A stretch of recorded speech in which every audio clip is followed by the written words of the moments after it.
சொல்லுங்க. பிறந்த தேதி அக்டோபர் 24 24/10/1950. 1950. பிறந்த நேரம் காலையில 9:30 மேடம். 9:30 AM. பிறந்த இடமா? பிறந்த இடம் திருவாரூர் மாவட்டம். திருவாரூர். ராசி நட்சத்திரம் சொல்லுங்கம்மா. மீனராசி ரேவதி நட்சத்திரம். மீன ராசி ரேவதி நட்சத்திரம். என்ன கேள்வி கேட்கணுமா? அப்பாவுக்கு இப்ப கொஞ்சம் உடம்பு சரியில்லாம இருக்கு, சரியாயிருமா, நேரம் எப்படி இருக்குன்னு கேட்கணும். அம்மா, அப்பாவுக்கு இப்போ 74 வயசாச்சு இல்லையா? வணக்கம் குருஜி. நல்லா இருப்பீங்கம்மா. தீர்க்க சுமங்கலியா, தீர்க்க ஆயுளோட ரொம்ப நல்லா இருப்பீங்க. அப்பாவுக்கு ஏற்கனவே கொஞ்சம் வயசாயிடுச்சு. அதாவது இப்போ ராகுதசை நடந்துக்கிட்டு இருக்கு. ராகுதசையில் இப்போ புதன் புக்தி நடந்துக்கிட்டு இருக்கு. ராகுதிசையில் புதன் பக்தி அட்டமாதிபதி 11ஆம் அதிபதி 12ஆம் அட்டமாதிபதி விரயத்தில் இருக்கிறாரு. ராகுவே ராகுவுக்கு சஷ்டாஷ்டகத்தில் இருக்கிறாரு. ராகுவுக்கு அப்புறம் வரக்கூடிய புதன் கேது நல்லா இல்லை. அதுக்கப்புறம் வரக்கூடிய சுக்கிரனும் சஷ்டாஷ்டமாக இருக்குது. நல்ல பதில் சொல்கிறதுக்கு இல்லையம்மா. அப்பாவை கொஞ்சம் பத்திரமா கவனிங்கம்மா. சஷ்டாஷ்டக புக்திகள் அட்டமாதிபதி விரயத்தில் இருந்தால் இந்த மாதிரியான விஷயங்களில் வயது 74 வயசாச்சே, கொஞ்சம் ரொம்ப இதாக இருப்பாரே. புதன் பக்தியில் ரொம்ப டல்லாக இருப்பாரே. தைரியம் இல்லாம இருக்காங்க, கேஸ் பண்ணிடுவாங்க. ஒரு சிலர் கொஞ்சம் பயப்படுறாங்க. 6 மாசமா 8 மாசமா எப்போ புதன் பக்தி பிறந்தது அப்போ இருந்து உங்கள் அப்பா நல்லா இல்லை. நல்ல பதில் இல்லைம்மா. ஏன்னா 8ஆம் அதிபதி 12ஆம் வீட்டில் விரயத்தில் போய் உட்காந்துருக்கிறார் அட்டமாதிபதி.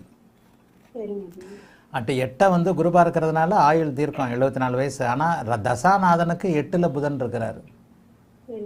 இதுக்கடுத்து வரக்கூடிய இதில் பார்த்தீங்கன்னா கூட கேது பக்தி வரைக்கும் தள்ளுனா கூட கேதுவும் சனியோட தான் சேர்ந்துருக்கிறாரு. சுக்கிரன் அடுத்து மாரகாதிபதி. ஆக இப்போ இதில் என்னன்னா அப்பாவுக்கு இனிமேல் ரெக்கவர் ஆகாது. அப்பாவுடைய ஆயுளில் உண்மையான ஜோதிடம் அப்படிங்கிறது என்னன்னா அப்பாவுடைய இதை மட்டும் பார்க்கறதில்ல. உங்கள் ஜாதகம், அவருக்கு வேறு எதனா குழந்தைகள் இருந்தால் அந்த ஜாதகம், அம்மாவுடைய ஜாதகம் இருந்தால் அந்த ஜாதகம், இந்த மாதிரி முக்கிய முடிவுகள் அந்திம காலம் அவருக்கு முடிவு எப்போ இருக்கும் அந்த மாதிரி இதுக்கு கன்ஃபர்மேஷன் வேணும். ஒருத்தருடைய ஜாதகத்தை பார்த்து சொல்ல முடியுமான்னு சொல்ல முடியும் தான். ஆனால் 70 வயசு 75 வயசு 9:30 மணி டைம்னு கொடுக்குறீங்க. அந்தளவுக்கு பர்ஃபெக்டாக துல்லியமாகவும் டைம் இருக்காதுன்றதை அடிக்கடி சொல்கிறேன். ஒரு அனுபவமுள்ள ஜோசியன்னா. அப்போ உங்கள் விருச்சிக லக்னம் தான், அதெல்லாம் கரெக்டு தான். 9 மணிக்கு பிறந்திருந்தால் கூட 9:30 தான் போடுவாங்க. அது தோராயமானது.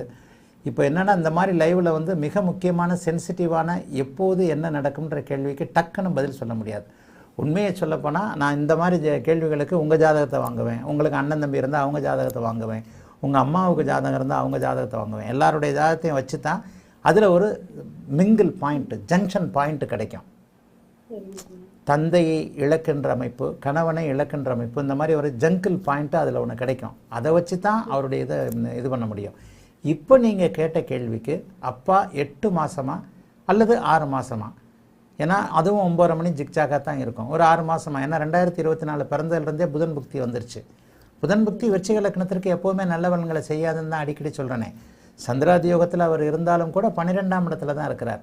8ஆம் அதிபதி விரயத்தில் இருக்கின்ற காரணத்தினால் ஆயுளை விரயம் பண்ணுவார் என்பது விதி. அப்பா மீண்டு வந்தாலும் பழைய மாதிரி ஆக்டிவாக இருக்க முடியாது. பழைய மாதிரி ஆக்டிவாக இருக்க முடியாது. நல்ல பதில் சொல்ல முடியாதுமா. கொஞ்சம் நல்ல விதமாக அப்பாவை கவனிச்சுக்கோங்க, அவ்வளோதான் சொல்ல முடியும். 74 வயசாயிடுச்சு. அவரே இப்போ தன் நம்பிக்கை இல்லாமல் போயிருப்பார். புரிஞ்சு போச்சா? அப்போ இதை மேட்ச் பண்ணி வச்சு பார்த்தாலே என்ன தெரியுது? புதன் புக்தி அவருக்கு நல்லா இல்லைம்மா. கொஞ்சம் அப்பாவை பத்திரமா பார்த்துக்கோங்க, சரியா? வாழ்த்துக்கள்மா, நல்லா இருப்பீங்கம்மா. வாழ்த்துக்கள். அழைத்ததுக்கு நன்றிம்மா.